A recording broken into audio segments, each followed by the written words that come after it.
l'intervention du parti, ou pas, il se donne les moyens de se présenter en 2020. Non, mais laissez-moi terminer, après vous réagirez. Est-ce que vous soutiendrez une candidature comme celle de Jean Julien? Pas du tout. Ou vous êtes plus proche de Tigantia? Non, je ne suis proche de personne. Je suis proche du candidat pour Félix c'est rapide. Je précise, je vais être clair là-dessus. On n'a pas dit cela. Ne prêtez pas des situations à ce genre. Donc, il a été clair. Il a dit s'il a été son papier. Mais quand on fait essayer de son papier. Désolé les frères, j'ai bugué. C'est une réponse qu'il a donnée à ce papier. J'ai vraiment bugué de ouf, hein, franchement. Ma connexion était... Oh là là. Attendez, je les rajoute. Je les rajoute.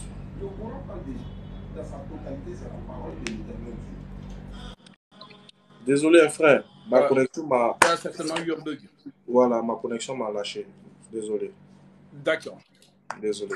Et puis, on t'a interrompu. Tu peux te rappeler de là où tu t'es arrêté? Oui. Continuer. Vas-y. Alors, je disais tantôt, pour ceux qui nous écoutent, je disais tantôt que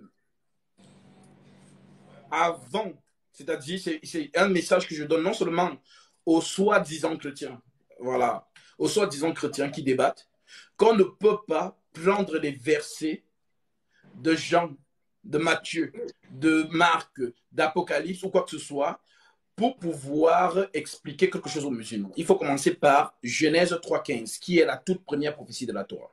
Alors, je disais donc ceci, que la toute première prophétie de la Torah, c'est Genèse 3.15. Et dans la prophétie de Genèse 3.15, on nous fait comprendre ici, c'est le Tout-Puissant qui parle. Il dit, je mettrai inimitié entre toi et la femme, entre ta postérité et sa postérité.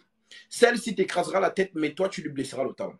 Alors, j'appelle la curiosité de tout musulman de se poser la question sur cet élément-là. Parce que c'est de là que tout part. Voilà. Maintenant, j'ai rappelé, la postérité de la femme, c'est quoi? La postérité du serpent, c'est aussi quoi? Maintenant, lorsque nous remontons donc, nous allons comprendre ici que la prophétie dit que c'est la postérité de la femme qui écrasera la tête du serpent. Nous savons que ces termes sont allégoriques. Pour ceux qui ne comprennent pas le mot, le terme allégorique veut tout simplement dire ce sont des figures de style, ce sont des paraboles. Voilà. Des paraboles en gros. Exactement. Donc, lorsque nous avons donc compris qu'il y a une prophétie qui doit s'accomplir, parce que c'est la seule prophétie. C'est la seule prophétie. Il n'y a pas deux, il n'y a pas trois, il n'y a pas quatre. Il n'y a qu'une seule, c'est celle-là. Et c'est ça qui fait toute la Bible. Donc, cette prophétie va donc marcher. Genèse 4, on nous parle maintenant des postérités. Genèse 6, on nous parle de l'arrivée de Noé. Et lorsque Noé arrive, le jour de sa naissance, une parole va sortir. La parole que va sortir, le père de Noé, il va dire, celui-ci nous consolera. Et le mot Noé, le nom Noé veut dire repos. Noé veut dire repos. Donc repos, c'est le chef d'œuvre, donc sabbat. Maintenant, on nous fait comprendre que dans toute cette lignée-là, Genèse 4, Genèse 5, qui est la citation des postérités. Parce qu'avant d'arriver à Abraham, il faut savoir de quelle postérité Abraham sort des trois fils de Noé. C'est-à-dire Sem, Cham, Japheth. Et on ne parle que éternel Dieu de Sem.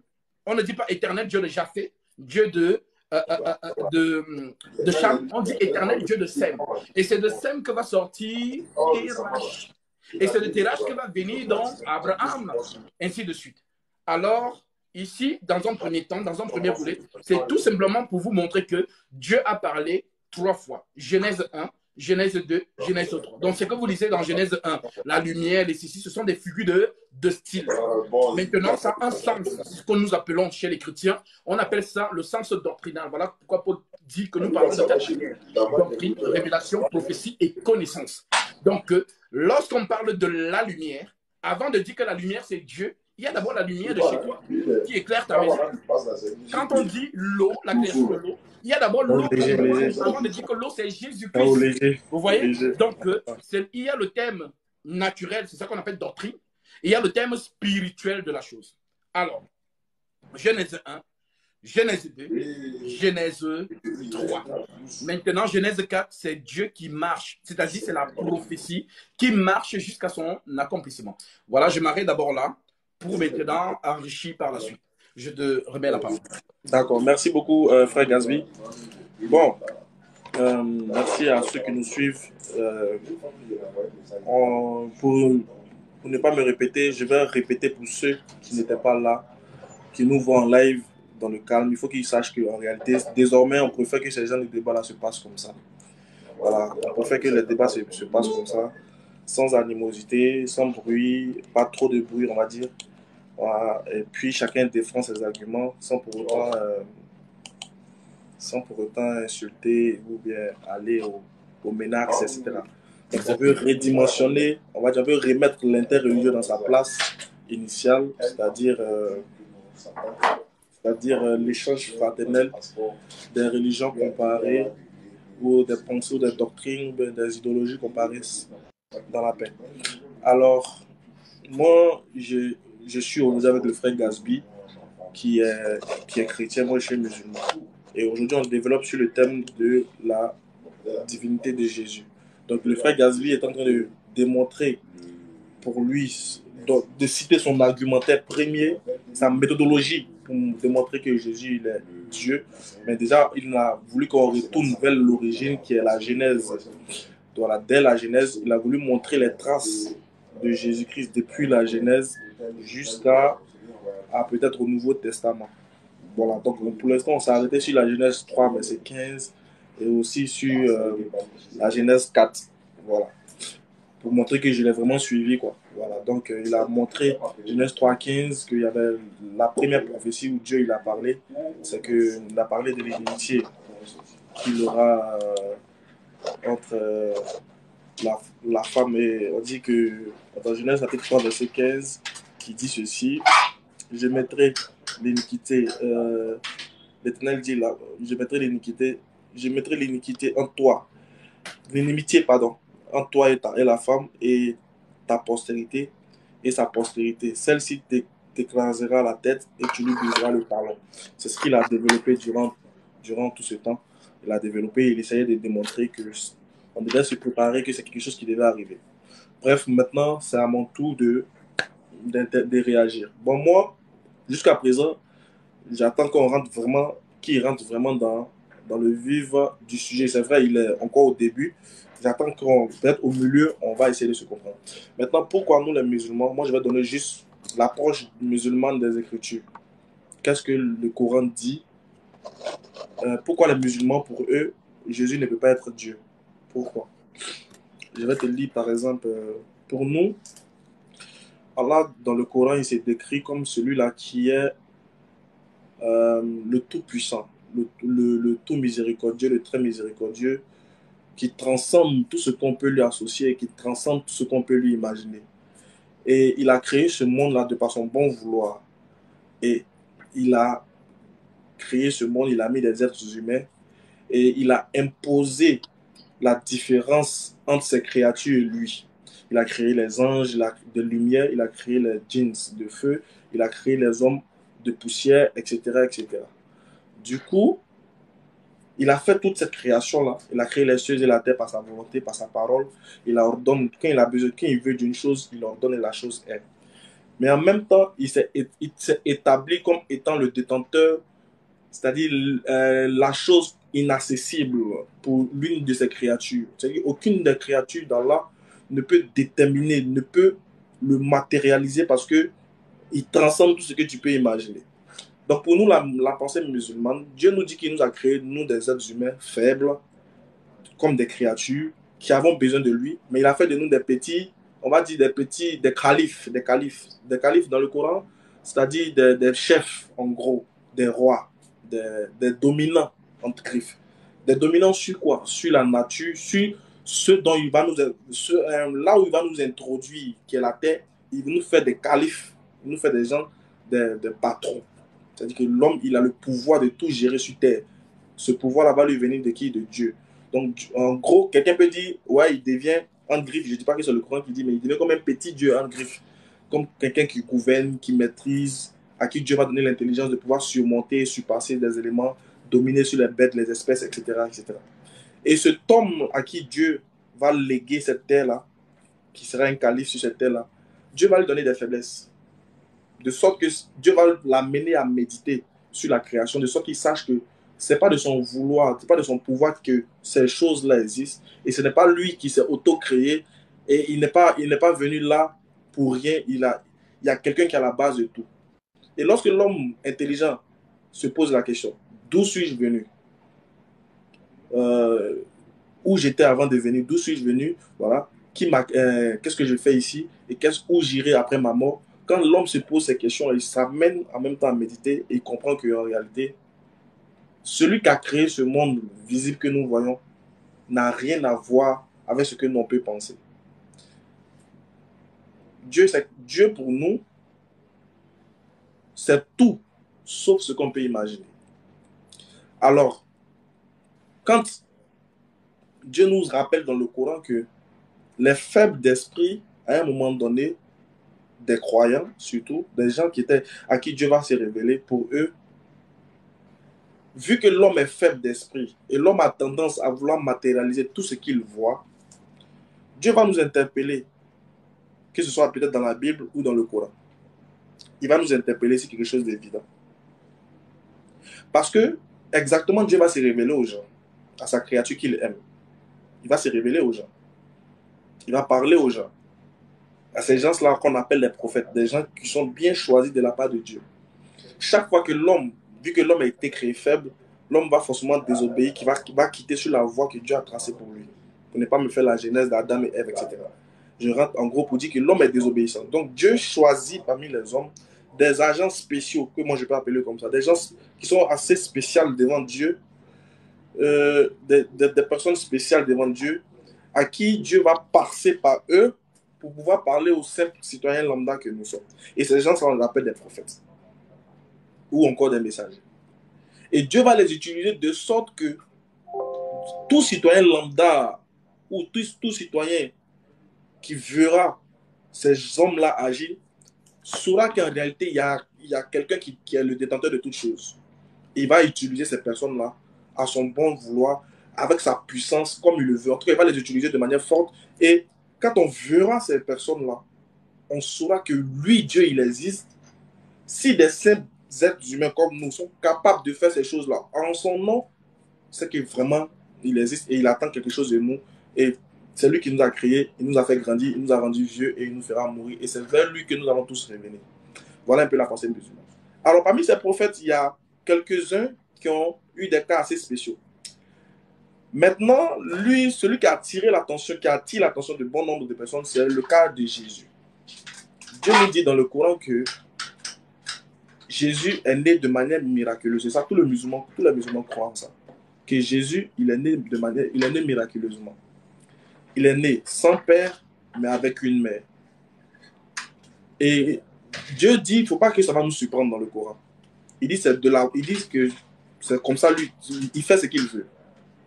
Et qu'il a bien voulu que Jésus naisse comme ça, mais il ne faudrait pas que ça nous surprenne parce que déjà avant Jésus, Dieu nous dit que il a créé l'homme qui est Adam, sans père et sans mère. Et Dieu nous demande entre ça et l'autre, qu'est-ce qui est plus difficile? Entre créer un homme du néant, de nulle part, qui n'a pas de père, qui n'a pas de mère, tu crées un homme adulte, parce qu'Adam était déjà adulte, et de cet homme-là, tu vois que cet homme-là, il est seul, et tu prends une partie de cet homme-là, on fait une autre partie, Dieu nous demande de réfléchir, de méditer. Il dit c'est lui, ça fait partie des 4 manières qu'il a voulu créer l'homme. Il a voulu que l'homme naisse sans père et sans mère, Adam. Il a voulu que de la côte de l'homme naisse une femme qui est Ève, c'est-à-dire elle a un père qui est Adam, elle peut considérer Adam comme son père ou son mari, et son mari en même temps, mais elle n'a pas de mère, Ève. Et aussi, il a voulu que le 3e miracle de la naissance soit par Jésus, avec une mère et sans père. Et enfin, il a voulu que nous naissons d'un père et d'une mère. Et parmi ces prophètes-là, celui qui attire l'attention, c'est Jésus. Pourquoi?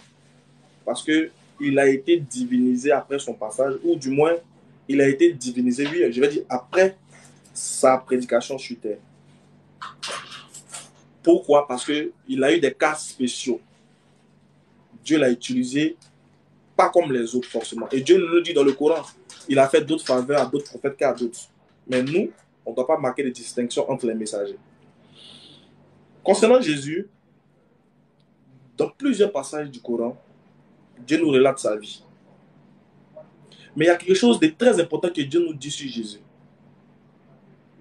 D'abord, voilà, il dit dans le Coran, dans la sourate 26, si je ne m'abuse, au verset 3 à 6, Dieu nous dit là-bas, ou je crois la sourate 23, Dieu nous dit que c'est lui qui a créé les hommes et c'est lui qui les nourrit. Qu'il n'y a aucun être humain qui ne dépend pas de nourriture, qui ne mange pas. Dieu dit que le fait de vouloir manger, en gros, il veut nous faire comprendre que c'est un pouvoir qu'il met sur l'homme, au-dessus de l'homme, en fait, pour que l'homme sache qu'il est dépendant de quelqu'un. Il t'éprouve avec la faim. C'est qu'il fait de sorte que tout être humain qui vit sur terre a besoin de nourriture. Et Dieu dit que c'est lui qui nourrit tout le monde, mais lui, personne ne le nourrit. Pourquoi je parle de la faim? Parce qu'un homme qui n'arrive pas à manger, sachant bien que dans le monde, il y a la nourriture, il comprend qu'en réalité, il n'est pas dispensateur de toutes choses. Et il ne peut pas avoir tout de son propre gré. Et qu'il faille que quelqu'un au-dessus de lui donne ces choses. Donc, ça rend l'individu dépendant de quelqu'un. Alors, l'individu qui est dépendant de quelqu'un devient automatiquement humble. Parce qu'il sait bien que c'est pas lui. Lui, il n'a pas créé des nourritures. Il est venu trouver la nourriture. Et la nourriture, c'est quelqu'un qui donne quand il veut, comme il veut. Et ce quelqu'un-là, Allah il dit c'est lui. C'est lui qui donne la nourriture, il nourrit les gens. Mais personne ne le nourrit. Parce que si lui il se nourrit, ou bien si quelqu'un le nourrit, la personne là devient au-dessus de lui.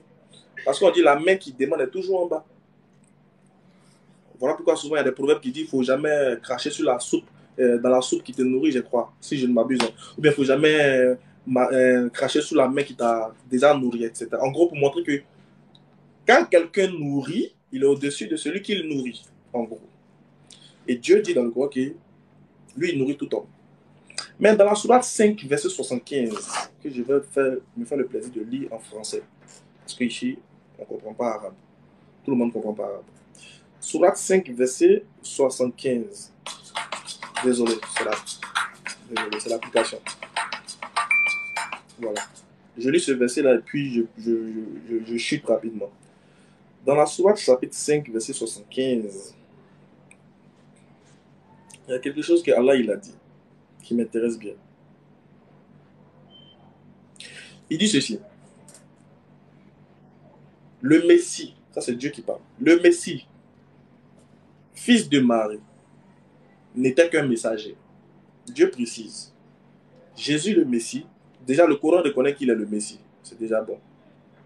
Le Messie, fils de Marie, n'est qu'un messager.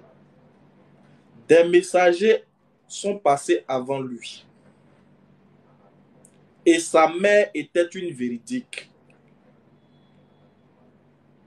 Et tous deux, Jésus et sa mère, consommaient de la nourriture. Voir comme nous les expliquons les preuves, et puis voir comme ils s'en détournent. Allah il dit que Jésus et sa maman, d'abord il précise Jésus est le Messie, mais ce n'était qu'un messager. Et la mère de Jésus était une véridique. Et il poursuit pour dire tous deux, Jésus et sa maman mangeaient de la nourriture. Gatsby, quand Dieu dit que Jésus et sa maman mangeaient de la nourriture, la question qu'on se pose, c'est qu'est-ce que Dieu veut nous dire par là? Donc ici, il apparaît clairement que ici, Dieu est en train de démontrer que Jésus il a mangé. Et que s'il a mangé, il devient besogneux. Et la nourriture n'est pas que du ressort de la chair. Parce que c'est que vous allez dire non, je sais pas que vous dites que non, mais ça il s'agit de la chair. Jésus en tant qu'homme, il avait besoin de manger. Oui, je sais. Mais la nourriture n'est pas du ressort de la chair, n'est pas que du ressort de la chair. Parce que oui, la nourriture, quand on mange, c'est le corps qui grossit, mais en même temps, ça vivifie et ça revivifie l'esprit. Mais l'esprit ne se nourrit pas que de nourriture. L'esprit aussi se nourrit aussi de la parole de Dieu. C'est que l'esprit, lui, il a deux plats. Lui, il a le plat spirituel qui est la parole de Dieu, puis il a aussi le plat charnel qui lui permet de grandir dans le temps et dans l'espace. Mais quiconque mange devient faible. Et quand Dieu dit que Jésus mangeait, il est en train de montrer que c'est un être humain. Et que forcément, il remplit toutes les caractéristiques d'un être humain et il est forcément faible. Du moment où tu deviens humain, il y a forcément quelqu'un au-dessus de toi. Et du moment où tu as faim, parce que pour manger, il faut avoir faim. Du moment où il nous dit que Jésus, il a mangé, cela nous ramène à comprendre que s'il a mangé, il a mangé dans toute sa splendeur d'être humain. Maintenant, sur ce point, moi, je m'arrête pour dire que voilà déjà la première conception du musulman sur Jésus. C'est un être humain, un véridique qui mangeait de la nourriture. Alors, je te laisse poursuivre, Inch'Allah. D'accord. Alors, je t'ai écouté religieusement, j'ai noté. Et justement, comme les cerveaux sont frais, pour ceux qui nous écoutent, je vais d'abord rebondir sur le dernier élément. Parce que pour ceux qui nous écoutent, vous avez très bien compris, Ismaël Aka dit que le fait que Jésus soit un être humain, il est disqualifié d'être Dieu. Donc, en d'autres termes, c'est un homme comme vous et moi. Nous disons que c'est ce que les musulmans confirment, qui font en sorte qu'ils ne croient pas en Jésus comme étant le Dieu Tout-Puissant. Voilà. Et donc, nous allons vous donner une écriture. D'abord, je commence par ça. Je prends ici Philippiens chapitre 2.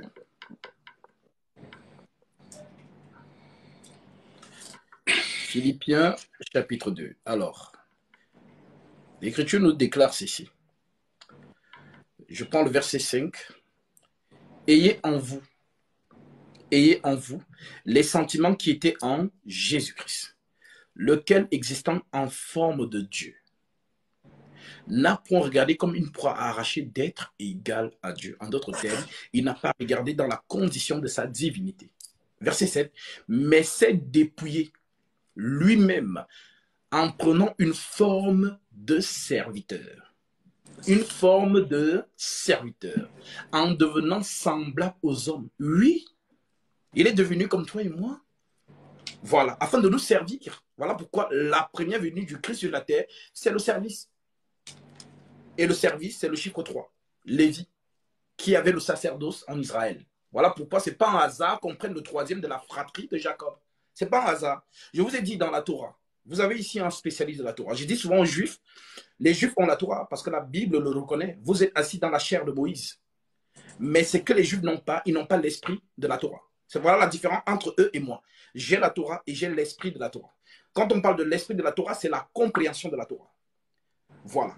Maintenant, ici, sur le verset que je viens de vous citer, au dernier élément de Ismaël Aka, le fait que Jésus soit un homme, voilà, vous ne croyez pas en lui comme Dieu, parce que, voilà, un homme a faim, un homme mange, un homme dort, ainsi de suite. Donc, il a forcément les besoins d'homme. Alors, ce verset, il a avancé. Nous dit ici, Philippiens 2, je répète pour que ce soit clair pour chacun, ayez en vous les sentiments qui étaient en Jésus-Christ. Mais pourquoi on nous demande d'avoir ces sentiments? Parce qu'ici, c'est l'excellence de l'humilité. Voilà pourquoi on vous dit, ayez en vous les sentiments qui étaient en Jésus-Christ, lequel, existant en forme de Dieu, n'a point regardé comme une croix arrachée d'être égal à Dieu. Donc, il n'a pas regardé à la condition de sa divinité. Parce que quel est le Dieu qui va accepter qu'on le mette à la croix? Quel est le Dieu qui va accepter d'être pris comme les hommes, fouetté ainsi de suite, comme tous les musulmans peuvent le penser? Donc, dans le cerveau de l'être humain intellectuel ou cartésien, ça n'entre pas. Je suis d'accord avec vous. Mais justement, c'est ça la folie. Ayez en vous les sentiments qui étaient en Jésus-Christ, lequel existait en forme de Dieu, n'a point regardé comme une croix arrachée d'être égal à Dieu, mais s'est dépouillé lui-même. Donc, personne ne l'a dépouillé. C'est une précision très importante. Personne ne l'a dépouillé. Il s'est dépouillé lui-même. Mais s'est dépouillé de quoi? Quand on parle de dépouillement, c'est qu'on quitte d'une condition à une autre. Je prends par exemple l'exemple du serpent. Vous allez voir, pour ceux qui ont vécu en Afrique, lorsque le serpent enlève son ancienne peau, on appelle ça se dépouiller. Ça veut dire qu'il quitte un état pour un autre. Maintenant, donc on nous dit donc, mais c'est dépouiller lui-même en prenant une forme de serviteur. C'est très important les mots. Le service, je le dis encore, service, c'est Lévi. En Israël, dans les 12 tribus d'Israël, celui qui avait le service, c'est la tribu de Lévi. Voilà pourquoi on appelle ça sacerdoce lévitique. Maintenant, c'est la tribu des Cohen, voilà, des sacrificateurs. Maintenant, Lévi était le 40e enfant de Jacob. C'était le 3e. Et lorsqu'il est né, sa mère a dit, celui-ci me réconciliera avec mon mari.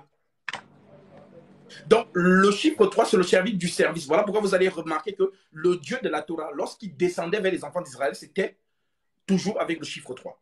Il a dit à Abraham, Genèse chapitre 15, vous allez peut-être vérifier ça, ta descendance sera esclave dans un pays qui les asservira pendant 400 ans. Et après 400 ans, je descendrai et je jugerai la nation qui l'aura asservi. Donc Dieu dit, je descendrai et je jugerai. Maintenant, est-ce qu'il est descendu à 400 ans? Non, nous ne l'avons pas vu. Mais il est descendu à quel moment? À 430 ans. Exode chapitre 12. Exode chapitre 12. Le séjour des enfants d'Israël en Égypte furent de 430 ans. Donc 30 ans, c'est le chiffre 3. Et il descend toujours au chiffre 3 pour travailler. Voilà comment cet esprit travaille. Voilà pourquoi Jésus, tant qu'il n'avait pas eu 30 ans, l'esprit ne descend pas sur lui. Parce que l'esprit, quand il descend, c'est pour travailler. Maintenant, pourquoi je vous ai pris ces détails qui semblent peut-être un peu compliqués pour vous, mais pour vous faire comprendre ceci dans le verset 7, mais c'est dépouiller lui-même en prenant une forme de serviteur. Donc Jésus est venu pour servir. Et je peux vous donner des écritures où lui-même il affirme le Fils de l'homme. Je vous prends ça directement, comme ça, vous avez la référence. Voilà.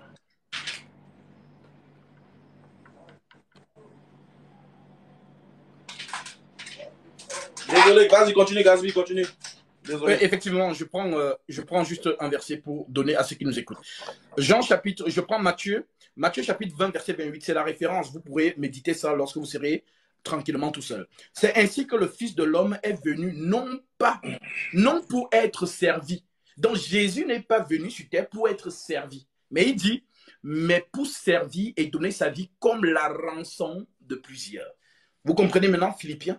Donc, sa venue sur la terre, ce n'est pas pour venir vous montrer que je suis Dieu, regardez les éclairs, les tonnerres, les ceci. Non, il est venu pour vous servir. Ça veut dire qu'il est venu en dessous même de l'homme. Parce que le serviteur, c'est ce qu'il recommande à ses disciples. Moi qui suis votre Seigneur et votre Maître, je vous ai lavé les pieds. Qui peut accepter que Dieu lave les pieds de quelqu'un?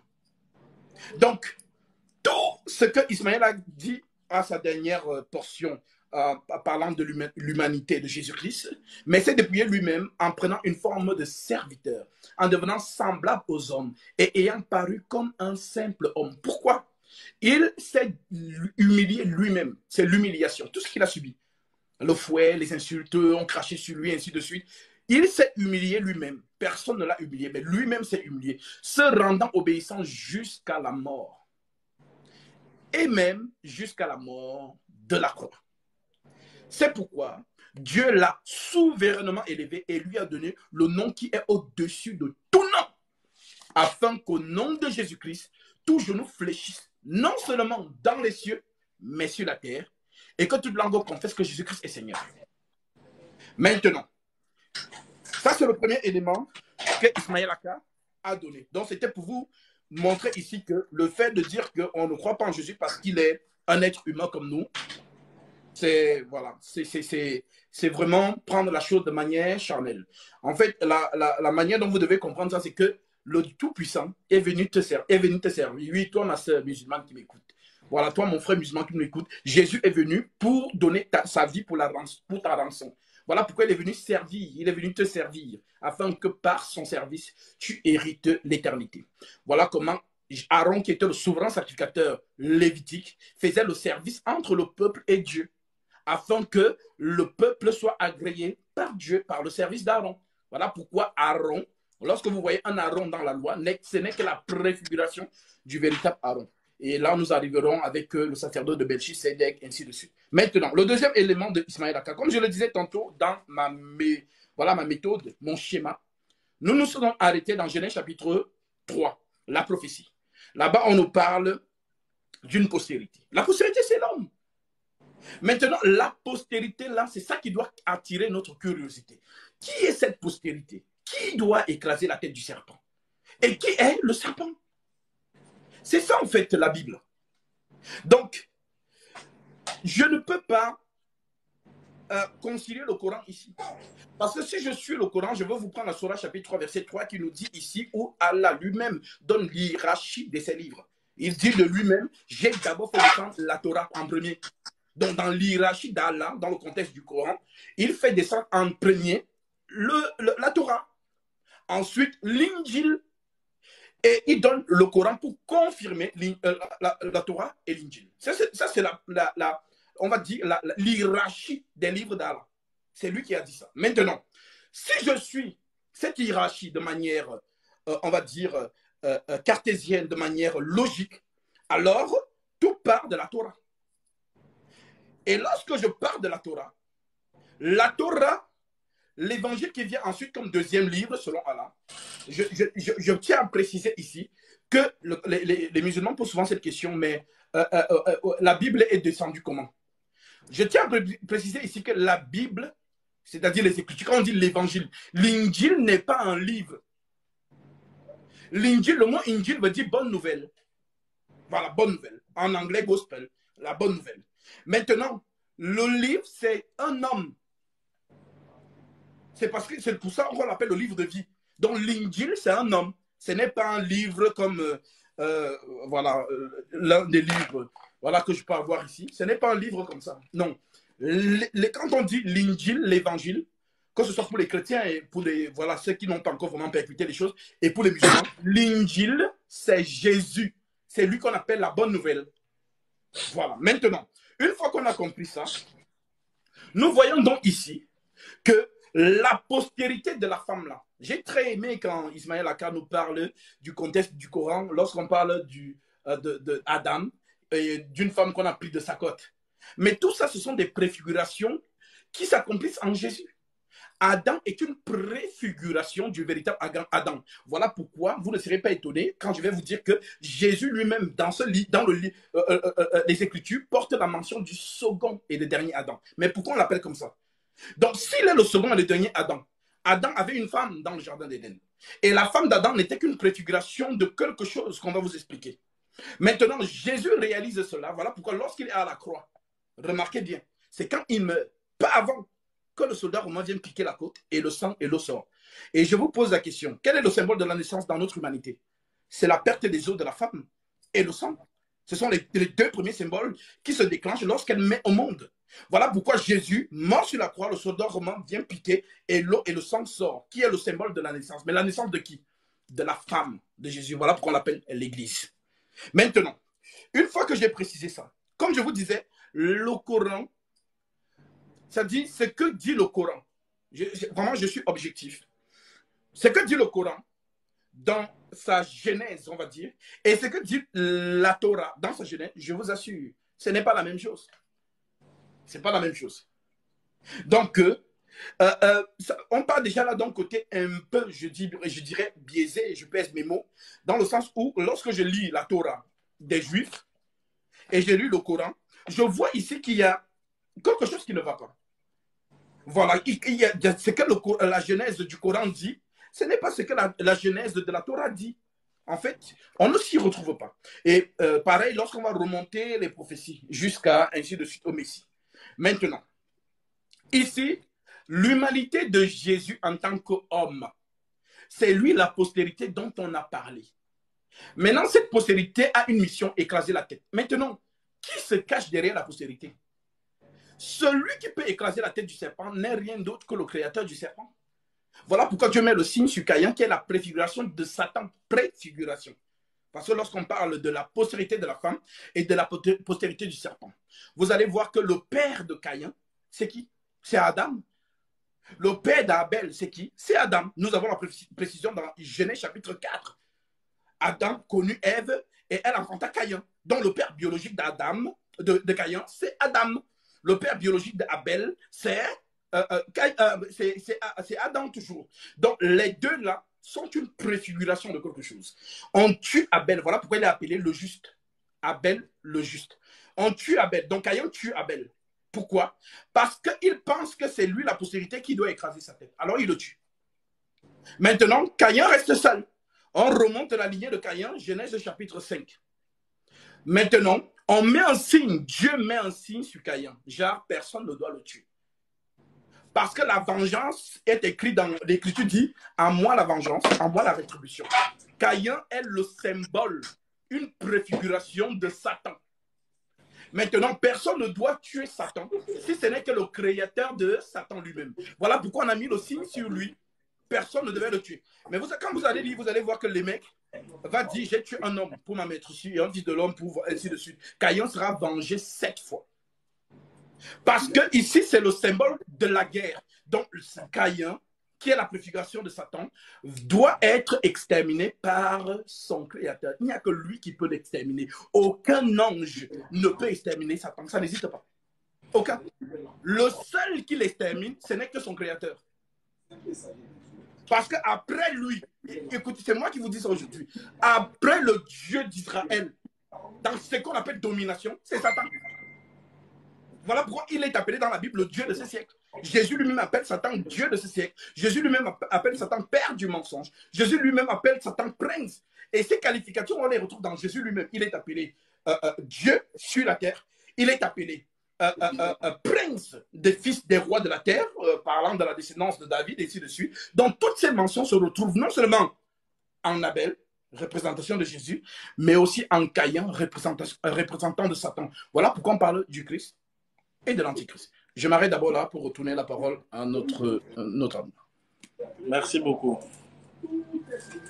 Alhamdulillah, je remercie Gazby pour son développement. Bref, je n'ai pas revenu sur ce que j'ai dit. Ce que j'ai dit, je crois que les gens ont compris. On peut ne même pas parler assez et puis se faire comprendre clairement. Déjà, j'ai dit que dans le Coran, Dieu a défini Jésus comme étant quelqu'un qui mange de la nourriture. Et Dieu démontre que si Jésus mange de la nourriture, automatiquement, il est faible, il est un humain, du coup, il ne peut pas prendre part à la divinité. Mais il y a, dans le même chapitre, je vais continuer toujours dans le même chapitre, et puis après, je vais revenir sur...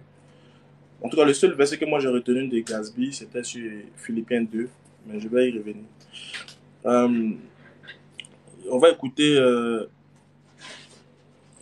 ici un verset du Coran, parce que pour démontrer que Jésus est Dieu, je ne pense pas qu'on doit faire tout ce long développement. Non, c'est pas compliqué. Normalement, ça ne devrait pas être compliqué. Parce que Gazby dit que c'est de la folie de croire que Dieu s'est humilié. Il dit ça, c'est de la folie. Ok, on comprend qu'il faut être fou pour comprendre que Dieu, c'est un être humain. Ça, en tout cas, moi, je l'ai compris comme ça, en fonction des dits de Gazby. Mais en même temps, je vais continuer. Bon, voilà, on va faire participer un autre frère qui est là. Voilà. Merci d'être venu, mon frère et grande famille. Donc, je vais poursuivre ma méthode, mon enseignement que je disais du Coran. Je suis dans le Coran pour l'instant. Je ne suis pas encore allé dans la Bible. Je suis dans le Coran et après, je vais aller dans la Bible. D'abord, je donne la conception de Jésus musulman pour que les gens comprennent que les musulmans n'ont rien à... ne sont pas des antichrists. Il faut comprendre au moins pourquoi les musulmans disent qu'il n'est pas Dieu au moins. Parce qu'il faut se l'expliquer pas aux gens. On aura l'impression que les musulmans s'attaquent gratuitement à la croyance des autres. Alors, comme je l'ai dit dans le Coran, Dieu nous dit que le fait que Jésus soit né miraculeusement ne doit pas nous étonner. Et que ça fait partie des 4 manières que lui a voulu qu'il a fait en fait le miracle de la naissance. On va écouter un autre verset du Coran qui parle de Jésus. Qu'est-ce que Jésus dit? Et c'est ce verset-là qui va me faire rebondir automatiquement dans la Bible. On va lire ceci. Sourate chapitre 5, à partir du verset 112. Non, à partir du verset 112, c'est trop. Je vais prendre à partir du verset 116. Sourate 5, prenez à partir du verset 116. vous allez voir quelque chose. Dieu dit ceci. Rappelle-leur. Dieu demande à ce qu'on vous rappelle, vous. Au moment où Allah dira, oh Jésus, fils de Marie, est-ce toi qui as dit aux gens, prenez-moi ainsi que ma mère pour deux divinités en dehors d'Allah? Écoutez bien la question. C'est en cela que les musulmans, souvent vous allez entendre les musulmans vous dire, montrez-nous un verset de la Bible où Jésus dit qu'il est Dieu. En fait, ils ne l'ont pas puisé de la tête. En fait, c'est une recommandation divine. C'est Dieu même qui nous demande. En fait, c'est une question qui mérite d'être posée. Allah dit, oh Jésus, est-ce toi qui as dit aux gens, ainsi que ta mère, prenez-moi ainsi que ma mère pour deux divinités en dehors d'Allah? Est-ce que Jésus a une fois invité les gens à le prendre pour Dieu? C'est la question que Jésus pose à Dieu. Et ça, c'est une question qui sera posée à Jésus au jour de la résurrection quand il va comparaître devant le tribunal de Dieu, en fonction de ce qui s'est passé sur terre. Et c'est sûr que ça aura lieu. Pourquoi? Parce qu'il y a des gens qui l'ont divinisé. Donc ça prouve que ça va avoir lieu. Alors il pose la question, est-ce toi qui as dit aux gens de te prendre pour Dieu? Écoutez la réponse de Jésus. Il dira, gloire et pureté à toi. Il ne m'appartient pas de déclarer ce que je n'ai pas le droit de dire. Pourquoi Jésus dit ça? Jésus dit, il ne m'appartient pas de déclarer ce que je n'ai pas le droit de dire. Voilà pourquoi Gatsby, pour faire simple, pour montrer aux gens que vraiment ce sur quoi tu te bases est vrai, que ta croyance est solide là. Il suffit de montrer aux gens un seul verset ou des versets sortant de la bouche de Jésus où il témoigne, où il confesse, où il atteste qu'il est divin, il est Dieu. Comme ça là, une fois que tu fais ça, au moins on a un appui, on a une preuve qui au jour de la résurrection peut témoigner en ta faveur. C'est-à-dire, tant que tu ne vas pas trouver dans la Bible un verset clair où Jésus te garantit de par sa bouche qu'il est Dieu, tout ce que tu vas faire, c'est en fait, tu parles à la place de Jésus et non Jésus qui parle. Parce qu'il sera lui-même interrogé sur ce qu'il a fait, sur ce qu'il a dit. Et à la justice, là, avant de condamner quelqu'un, au moins on lui donne la parole, on lui donne l'opportunité de parler. Et c'est sur la base de ces dits qu'on pourra le condamner ou l'acquitter en fonction des preuves, des enquêtes qui seront menées par la suite. C'est-à-dire quoi? Pour que ton développement soit solide, crédible et compréhensible, il faut que ça soit attesté de la part de celui que de celui que tu défends, ou même de celui que tu penses être ton créateur, qui est Jésus. Parce que qui es-tu toi pour parler à sa place? Jésus dit, j'ai parlé ouvertement au monde, je n'ai rien dit en cachette. Donc qui es-tu toi pour faire des interprétations à sa place? Depuis quand Jésus est venu, tu l'as vu parler de Genèse. Jamais il n'a parlé de Genèse. Jamais il n'a parlé de trucs. Mais au moins là, pour que tu rassures tes frères chrétiens, pour leur dire, les gars, si on meurt au jour de la résurrection là, et que Jésus, on arrive que ce n'est pas Jésus qui est Dieu. Si on arrive, on a un verset biblique ici, on lui montre, il va nous dire pourquoi il a dit ça. Il a dit qu'il était Dieu dans tel verset. Non. Voilà pourquoi nous on a cru. Donc au moins Dieu ne va pas nous tenir rigueur parce qu'on a cru à un verset qui est dans la Bible où c'est sorti de la bouche de Jésus lui-même. Voilà pourquoi Allah dit, il va l'interroger lui Jésus. La réponse de Jésus c'est quoi? Jésus dit, il ne m'appartient pas de déclarer ce que je n'ai pas le droit de dire. Mais dans les versets du Coran, Dieu dit, il n'appartient pas à un prophète à qui Allah a envoyé, qui fait des miracles, qui fait des choses, et puis après qui dit aux gens, adorez-moi en dehors d'Allah. Ce prophète qui fait ça sera puni de mort. C'est écrit dans le Coran, mais c'est aussi dans la Bible. Dieu dit, s'il s'élève de vous un songeur ou un prophète qui fait des miracles, qui fait tout ceci, mais qui vous invite à aller adorer d'autres divinités que celui des enfants d'Israël, il doit être puni de mort. Ou un autre prophète qui va venir s'auto-proclamer être une divinité, là, on doit le tuer. Donc, normalement, là, pour que ta méthodologie soit plausible, agréable devant les gens et compréhensible, il faut que tu attestes des dits de Jésus. Je crois que quand je vais prendre la parole, tu vas revenir dessus et tu vas nous faire sortir au moins les dits de Jésus. Là, on pourra être dans l'échange, mais l'échange assez modéré, où on pourra aller directement se comprendre. Jésus continue pour dire, il ne m'appartient pas de dire ce que je n'ai pas le droit de dire. Pourquoi? Parce que tout prophète a interdiction formelle de déclarer qu'il est Dieu. Parce que Dieu sait que c'est vers les faibles d'esprit qu'il les envoie. Ces prophètes-là vont faire des choses qui vont dépasser l'entendement. Et si les prophètes-là ne mettent pas l'accent, ne font pas comprendre aux gens qu'ils ne sont pas des divins, les gens risquent de les adorer eux-mêmes. Ou bien, ils risquent d'adorer ce qu'ils ont vu, de prendre ce qu'ils ont vu pour Dieu. Raison pour laquelle je vais te faire lire un verset de la Bible et puis je reviens vite dans le Coran. Permets-moi. Le verset de la Bible se trouve dans le livre de Deutéronome chapitre 4. Tu vas voir ce que Moïse a fait. Deutéronome chapitre 4, à partir du verset 15. Non, à partir du verset 14 à 15. Écoute ce que Moïse dit. Pour étayer mes propos, pour élucider mes propos. Il dit ceci. En ce temps-là, l'Éternel me commanda de vous enseigner les lois et les ordonnances afin que vous les mettiez en pratique dans le pays dont vous prendrez possession.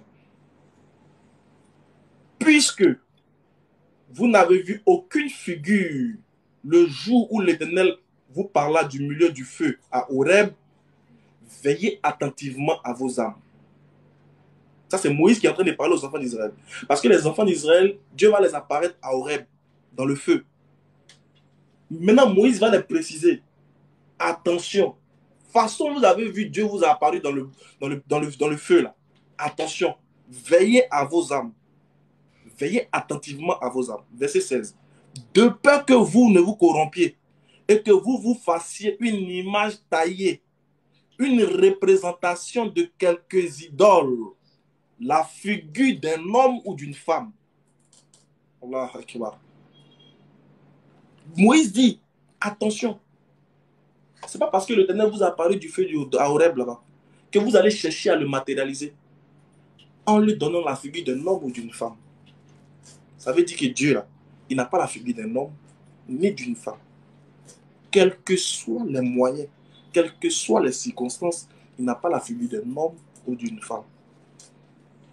Il a insisté, il a précisé aux enfants d'Israël de faire attention. Parce qu'il savait qu'ils auraient des esprits comme ça.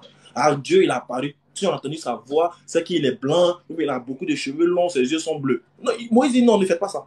Ne cherchez pas à le matérialiser. C'est ce que le Coran nous dit. Il transcende tout ce qu'on peut lui associer, tout ce qu'on peut lui imaginer. Voilà pourquoi je reviens rapidement dans le Coran, dans le même chapitre. Alors, Jésus dit, il ne m'appartient pas de déclarer ce que je n'ai pas le droit de dire. Si je l'avais dit, tu l'aurais su. C'est Jésus qui parle à Dieu. Il dit, tu l'aurais su si je l'avais dit. Tu sais ce qui est en moi et je ne sais pas ce qui est en toi. Voilà la différence. Jésus, il témoigne que Dieu sait ce qui est en lui. Mais lui ne sait pas ce qui est en Dieu. Mais il y a des versets qui l'attestent. Jésus dit, je ne peux rien faire de moi-même. Selon ce que j'entends, je juge car mon jugement est juste. Car je ne cherche pas ma volonté, mais la volonté de celui qui m'a envoyé. Jean 5, 30. Jésus va te dire, dans Jean 10, à partir du verset 28 et suite, 22 et suite plutôt, il te fait comprendre que les brebis qu'il a, c'est Dieu qui leur a donné. Et que personne ne peut les ravir de sa main. Et que le Père qui leur a donné est au-dessus de tout. Voilà. Lui-même te dit de sa propre bouche. Et il continue pour dire, si je les avais dit, tu l'aurais su. Car tu sais ce qui est en moi, mais je ne sais pas ce qui est en toi. Tu es en vérité connaisseur de toutes choses et de tout ce qui est inconnu. Jésus atteste dans le Coran que Dieu connaît toutes choses. Et il connaît ce qui est l'inconnu. Voilà pourquoi on peut demander à Jésus, c'est quand le monde finit, dit c'est pas. C'est Dieu seul qui sait.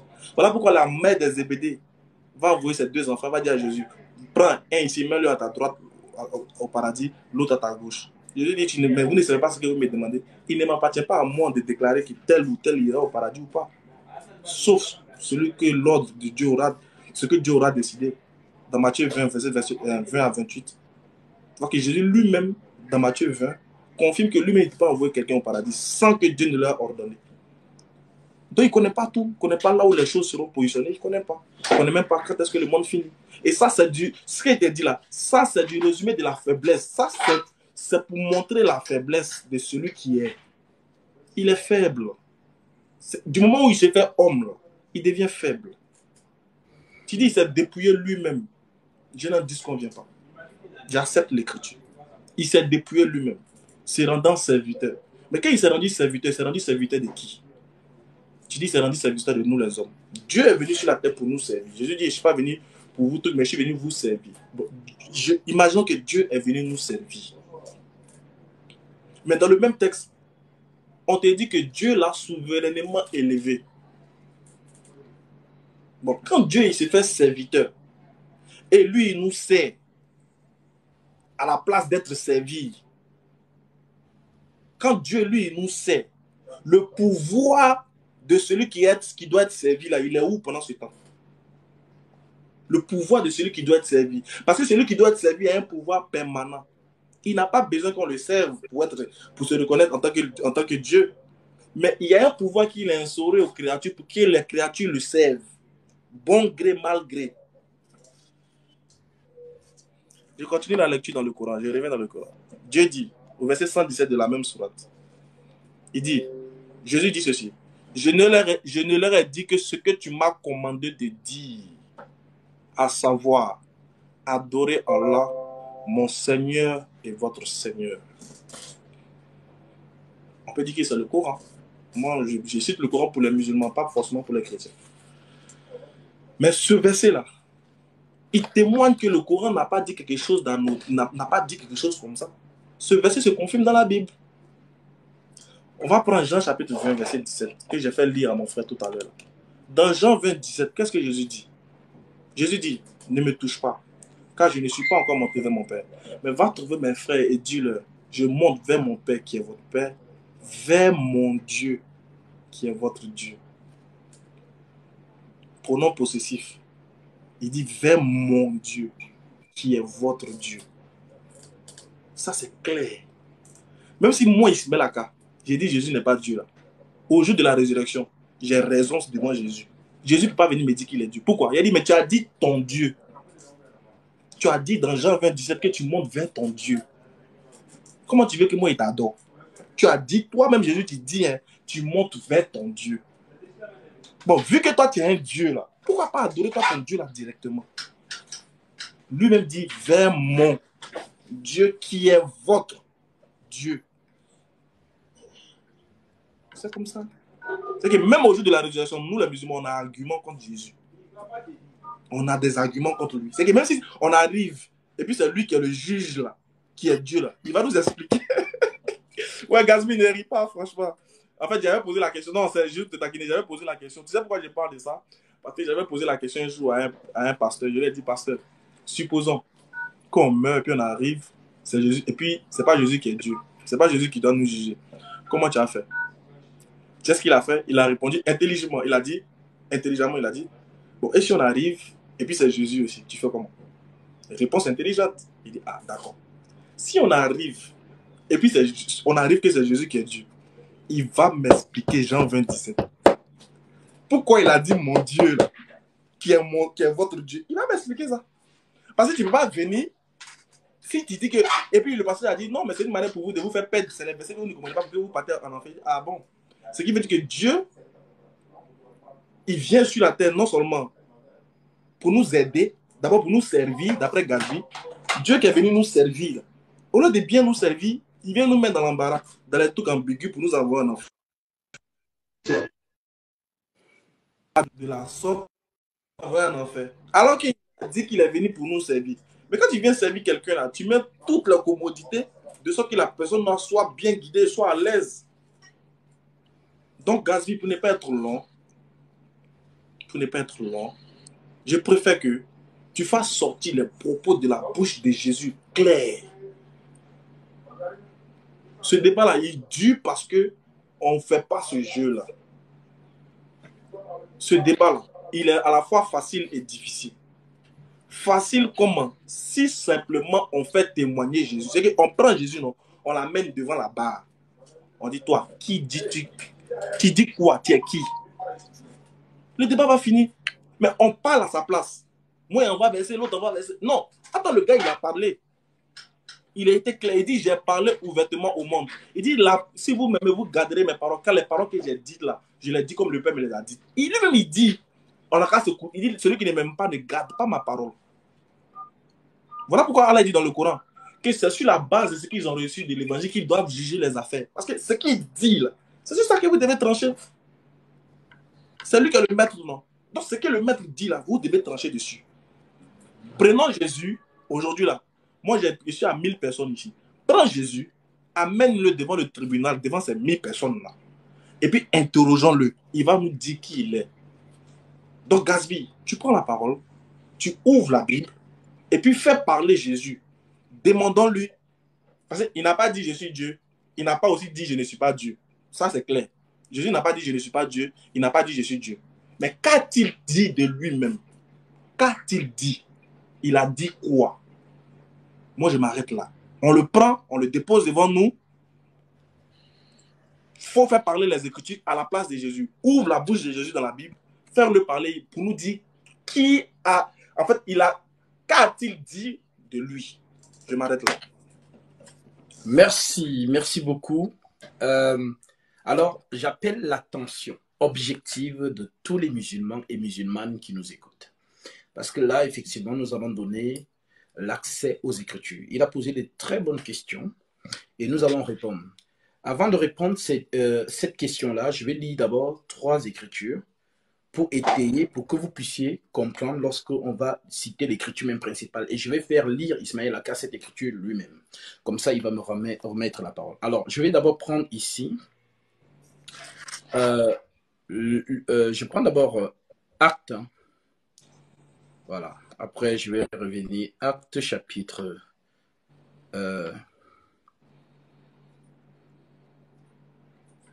Nous prenons Actes chapitre 16. Je prends le verset 14 directement pour vous montrer comment ça fonctionne chez les disciples de Christ. Alors, ici, je prends le verset 13. On nous dit, le jour du sabbat, nous nous rendîmes hors de la porte vers une rivière, où nous pensions que se trouvait un lieu de prière. Nous nous assîmes et nous parlâmes aux femmes qui étaient réunies. L'une d'elles, nommée Lydie, marchand de pourpre de la ville de Thyatire, était une femme craignant Dieu. Et elle écoutait. Le Seigneur lui ouvrit le cœur pour qu'elle fût attentive à ce que disait Paul. Donc ici, si je prends cet élément, c'est pour vous dire ici que ce n'est pas l'homme qui comprend de lui-même les paroles de Christ. C'est Christ qui ouvre le cœur. Quand on parle de cœur, ce n'est pas l'organe, c'est l'esprit. Maintenant, je vous donne par la suite Luc chapitre 24 pour corréler cette pensée. Luc 24, 44 et jusqu'à 45, notez bien, vous allez comprendre. Puis il leur dit, c'est là ce que je vous disais lorsque j'étais, ça c'est Jésus qui parle, hein? C'est là ce que je vous disais lorsque j'étais encore avec vous, qu'il fallait que s'accomplisse tout ce qui est écrit de moi dans la loi de Moïse, dans les prophètes et dans les psaumes. Verset 45.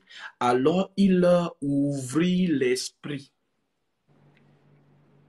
pour qu'ils comprissent les Écritures. Vraiment, je veux vraiment que musulmans et nos frères musulmans et musulmanes qui nous écoutent. Je reprends en verset 44. Puis il leur dit, c'est là ce que je vous disais, lorsque j'étais encore au milieu de vous, avec vous, qu'il fallait que s'accomplisse tout ce qui est écrit de moi, dans la loi de Moïse, dans les psaumes et dans les prophètes. Verset 45. Alors il leur ouvrit l'esprit, afin qu'ils comprissent les Écritures. Alors, je tiens à vous rappeler que si Jésus lui-même, le Tout-Puissant, l'Esprit, ne vous ouvre pas l'Esprit pour que vous compreniez ces paroles, ce n'est pas de mon ressort. Maintenant, je donne la lecture à notre ami Ismaël Aka. Est-ce que tu peux nous prendre, s'il te plaît, Hébreux, chapitre 1, à partir du verset 7 en descendant? Hébreux, chapitre 1, verset 7. Oui. Il est dit ceci. De plus, il dit aux anges, celui qui a fait des anges des vents et des serviteurs une flamme de feu. Verset 8. Mais il dit au Fils, ton trône, ô Dieu, est éternel. Le sceptre de ton règne est un sceptre d'équité. Tu as aimé la justice et tu as haï l'iniquité. C'est pourquoi, ô Dieu, ton Dieu t'a oint d'une huile de joie au-dessus de tes égaux. Verset 10. Et encore toi, Seigneur, tu as dit, au commencement fondé la terre et les cieux sont l'ouvrage de tes mains. Verset 11. Ils périront, mais tu subsistes. Ils vieilliront, tout comme un vêtement. Je poursuis? Oui. Je poursuis? Oui. Le Ok. dernier verset. Le dernier verset. Verset 12. Tu les rouleras comme un manteau et ils seront changés. Mais toi, tu restes le même et des années ne finiront point. Fin de citation. Amen. Alors, Amen. mes chers amis musulmans et musulmanes, le frère Ismaël Aka nous a posé la question de nous donner ouvertement une écriture qui dit que Jésus est Dieu. Alors, nous avons pris le Père, apparemment. Donc, allons-y dans la logique, hein, le Père de Jésus. Le Père qui est le Dieu absolu, selon la compréhension de base de chacun.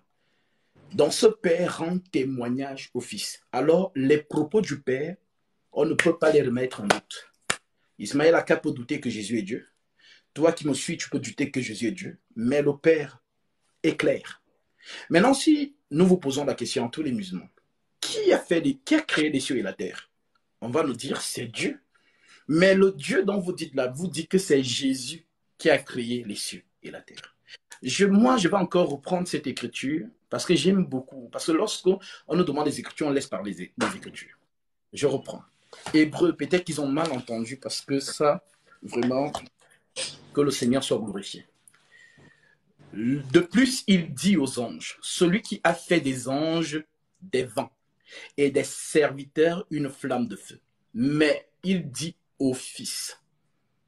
Donc, le Fils ici, logiquement, c'est Jésus, n'est-ce pas? Maintenant, écoutez ce que le Tout-Puissant, donc disons que le Père absolu dit de lui-même au Fils. Écoutez. Oh, il dit au Fils, ton trône, ô Dieu, grandé, est éternel. Donc le trône de Jésus est éternel. Le sceptre de ton règne est un sceptre d'équité. Lorsqu'on dit sceptre ici, c'est la domination. Ton sceptre est un sceptre d'équité. Tu as aimé la justice et tu as haï l'iniquité. Mais où est-ce qu'il a aimé la justice et il a haï l'iniquité? C'est où il a fait ça? Luc 4. Le diable vient parler avec lui. Et il dit au diable, il est écrit. Donc, il prend la justice qui est la parole. Quand on parle de justice, ce n'est pas voilà, le juge dans voilà, le tribunal. La justice ici, c'est la parole. La parole de Dieu est une justice. Donc, il a pris le côté des Écritures. Voilà pourquoi il disait au diable, il est aussi écrit. Donc, en tant qu'humain, soumis à sa propre volonté, il accomplit lui-même les Écritures. Voilà pourquoi on dit, tu as aimé la justice, donc tu as aimé la parole et tu as haï l'iniquité. L'iniquité, le mensonge, donc c'est ce que Satan proposait. Voilà pourquoi maintenant on nous dit ici, c'est pourquoi, oh Dieu, donc Dieu lui-même rend témoignage à l'autre Dieu apparemment. C'est pourquoi, oh Dieu, ton Dieu t'a oint. Mais oindre ici fait connotation avec l'huile. Mais où est-ce qu'on a versé l'huile sur la tête de Jésus? Non. L'huile ici, c'est l'esprit. Ton Dieu t'a oint d'une huile de joie au-dessus de tes égaux. Les égaux, qui sont ces égaux ici? C'est toi, c'est moi. Tu es homme, non? Je suis homme. Bon, voilà, Jésus aussi apparemment est devenu homme. Donc nous sommes égaux. Mais on dit que parmi les hommes, il a été oint, donc au-dessus de ses égaux. Écoutez, nous continuons. Et encore, toi, Seigneur, donc c'est Dieu qui parle, hein, Dieu le Père. Toi, hein, et encore, toi, Seigneur, tu as au commencement fondé la terre. Qui a fondé la terre? C'est Jésus. Qui dit ça? Apparemment, c'est Dieu lui-même. Que c'est Jésus qui a fondé la terre. Tu as au commencement fondé la terre. Et les cieux sont l'ouvrage de tes mains. Ah, mes amis musulmans, je prie que mon Seigneur Jésus-Christ vous ouvre l'esprit pour que vous puissiez recevoir cela. Parce que là, il n'y a pas de tergiversation. On n'interprète pas ici, on lit juste. Donc, et les cieux sont l'ouvrage de tes mains. Ils périront, mais tu subsistes. Ils vieilliront, tous comme un vêtement.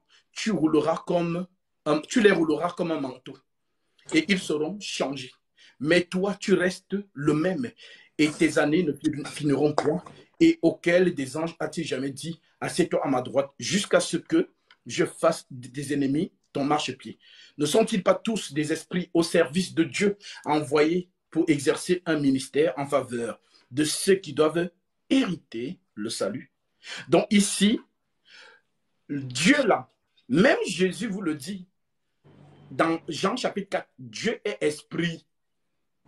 Dieu est esprit. Donc le Dieu qui est dans l'imaginaire de tous les musulmans, c'est un esprit. Et l'esprit, on ne l'a jamais vu. Donc voir cet esprit-là, c'est ça qu'on appelle dans le salut. Donc tu ne peux pas être dans le corps de chair et voir cet esprit dans son aspect absolu. Non. Donc, c'est justement la prophétie qui dit « Heureux les cœurs purs, car ils verront Dieu ». Donc, c'est quand nous allons quitter ce corps de chair, tous ceux qui ont cru en Jésus, c'est à ce jour-là que nous allons le voir dans son aspect absolu. Et la prophétie le dit. Maintenant que vous avez compris que Jésus lui-même, dans Jean 4, dit que Dieu est esprit, et il faut que ceux qui l'adorent en esprit et en vérité, ce Dieu-là, justement, c'est lui qui est venu en chair. Et c'est ce que Paul vous dit dans 1 Timothée 3,16, le mystère de la piété est grand. Dieu a été manifesté en chair. Ismaël Aka connaît cette écriture.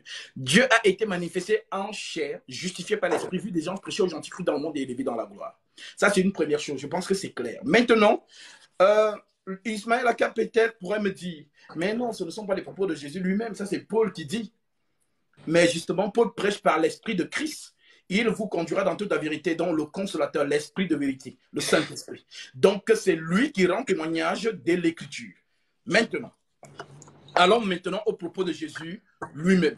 Je prends d'abord ici, voilà, parce qu'on a dit qu'il faut qu'on laisse parler les Écritures. Je prends d'abord ici Jean chapitre 4. Hein. Voilà. Jean 4. Nous sommes au verset, je prends le verset 19 hein, pour aller plus vite.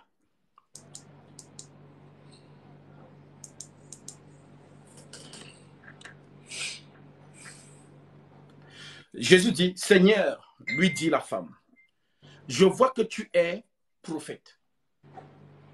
Jésus est le prophète, c'est-à-dire le dernier de la lignée. C'est lui qui met fin à la lignée des prophètes, conformément à la prophétie de Gabriel à Daniel.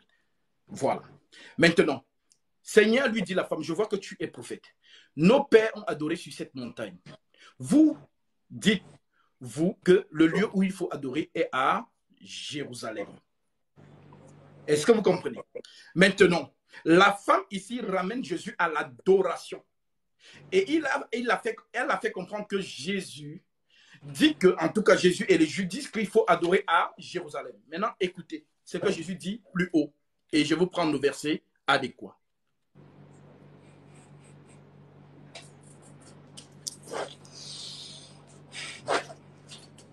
Seigneur, vraiment soyez attentifs. Je veux vraiment que vous ne soyez pas discrets. Parce qu'ici, ce sont les propos de Jésus. Que Dieu te bénisse, Anne-Mandrine. Tu as certainement été touché par la parole et tu as décidé de faire cette offrande. Que Dieu te bénisse abondamment et qu'il t'accorde ce que ton cœur désire. Alors, Jean 4, verset 11. Seigneur, lui dit la femme. Écoutez bien. Alors, excusez-moi, voilà. Jean chapitre 4, verset 9. Est-ce que vous y êtes? C'est pour les musulmans que je lis sur tout ça. La femme samaritaine lui dit, comment toi qui es juif me demandes-tu à boire? À moi qui suis une femme samaritaine. Les Juifs, en effet, n'ont pas de relation avec les Samaritains. Jésus lui répondit, si tu connaissais le don de Dieu, et qui est celui qui te dit, donne-moi à boire, tu lui aurais toi-même demandé à boire, et il t'aurait donné l'eau vive. Donc, l'eau dont Jésus parle ici, est-ce que c'est l'eau qu'on puise dans le puits pour boire? Non. Mais ici, Jésus lui parle d'une eau de vie. Il continue. Le Seigneur lui dit, la femme, tu n'as rien pour puiser et le puits est profond. D'où aurais-tu donc cette eau vive? Es-tu plus grand? Donc la femme lui pose la question, es-tu plus grand que notre père Jacob? Maintenant, écoutez la réponse de Jésus. Es-tu plus grand que notre père Jacob qui nous a donné ce puits et qui a bu lui-même ainsi que ses fils et ses troupeaux? Jésus lui répondit, quiconque boit de cette eau aura encore soif. Donc Jésus lui fait comprendre que je ne parle pas de l'eau du puits là. Quiconque boit de cette eau aura toujours soif, aura encore soif. Mais celui qui boira l'eau que je lui donnerai n'aura jamais soif. Et l'eau que je lui donnerai deviendra une source d'eau qui jaillira jusque dans la vie éternelle. Est-ce qu'on a compris? Non, c'est pas bon. Non, c'est pas bon. J'ai noté les références que tu as données, donc je suis au deuxième élément. Alors, nous avons vu ici que Jésus dit à la femme samaritaine que l'eau que je te donnerai coulera en toi jusque dans la vie éternelle. Maintenant, voyons comment Jésus lui-même va maintenant confirmer ça. Je vous prends ici Apocalypse, chapitre 21. Écoutez très bien, nos amis musulmans. Alors, je prends le verset 6. L'Écriture nous dit, et il me dit, c'est fait. C'est Jésus qui parle. Et il me dit, c'est fait. Je suis l'alpha et l'oméga. Donc, c'est un terme grec qui veut dire le commencement et la fin. Je suis l'alpha et l'oméga, le commencement et la fin, à celui qui a soif. Qui avait soif? La femme samaritaine. À celui qui a soif, je donnerai de la source de l'eau de vie, gratuitement. Celui qui vaincra héritera ces choses. Je serai son Dieu et il sera mon fils. Qui le dit? C'est le Seigneur Jésus-Christ. Donc, de sa bouche clairement, il vous l'a confirmé. Maintenant, je prie que Dieu ouvre votre esprit pour que vous puissiez percuter et comprendre. Maintenant, je viens au troisième élément de Ismaël. Alors, il a voulu qu'on aille un peu vite, mais vous allez voir que le Dieu de la loi n'a jamais révélé son identité. Le Dieu de la loi s'est toujours donné des énigmes. Il y avait Jiré, Adonai, Éternel, je suis. Il a toujours donné ces noms-là. À chaque fois qu'un prophète le voyait, il disait quel est ton nom. Et il donnait toujours un nom différent. À Manouach, par exemple, il va dire pourquoi veux-tu connaître mon nom? Il est merveilleux. Jacob également va demander, ainsi qu'Abraham, ainsi de suite, Moïse, et il va lui donner des noms différents. Donc Dieu n'a jamais révélé son identité dans la loi. Voilà pourquoi l'apôtre Paul nous dit le mystère, caché de tout temps et dans tous les âges, mais révélé maintenant à ses saints. Donc, lorsque nous voyons maintenant le Tout-Puissant en chair sur la terre des hommes, ce Tout-Puissant va donc prendre l'identité du nom qu'il a donné à Moïse sur la montagne. Ça, c'est une certitude. On ne peut pas philosopher ici, on ne peut pas dire quoi que ce soit. Donc, celui qui veut philosopher ici, franchement, c'est son problème. Mais ici, le Dieu, que Dieu te bénisse, je ne vois pas tout ton nom pour ton offrande, Juvénal, désolé, j'ai des personnes qui sont touchées, qui font des offrandes, voilà. Que Dieu te bénisse et qu'il te donne ce que ton cœur désire. Donc, le Dieu d'Israël, Israël est un Dieu. Et Moïse a demandé à ce Dieu-là, tu m'envoies vers les enfants d'Israël. Maintenant, si les enfants d'Israël-là me demandent quel est son nom, que leur répondrai-je? Exode chapitre 3. Dieu leur dit, tu leur diras, celui qui s'appelle je suis m'a envoyé vers vous. Maintenant, je suis ne se prononce pas en Israël. Je suis, c'est le nom du Dieu d'Israël. En tout cas, le nom que Moïse a révélé aux enfants d'Israël. Maintenant, je prends Jean chapitre 8. Comme je l'ai toujours dit, ceux qui ne veulent pas comprendre, ce n'est pas de votre faute. Non, ne vous inquiétez pas. C'est un voile spirituel qui est sur vous. Alors, je prends Jean chapitre 8. Voilà, c'est un chapitre très, très riche. Hein. J'invite tous les musulmans à le lire tranquillement, mais je vais prendre le verset adéquat pour qu'on aille plus vite. Alors.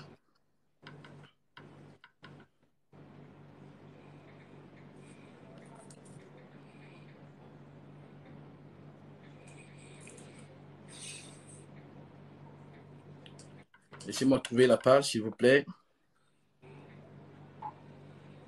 58. Je prends à partir du verset 55 pour la meilleure compréhension. Bon, je prends la partie du verset, voilà. Nous sommes au verset 54. Jésus répondit, écoutez bien, parce que les Juifs ne comprennent pas. Le débat que nous avons aujourd'hui a mélangé tout le monde, même jadis. Verset 52. Maintenant, lui dirent les Juifs, nous connaissons que tu as un démon. Abraham est mort. Les prophètes aussi.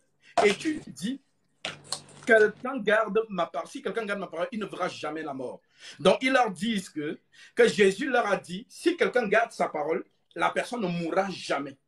Alors, ils disent à Jésus, voilà, Abraham est mort. Les prophètes aussi.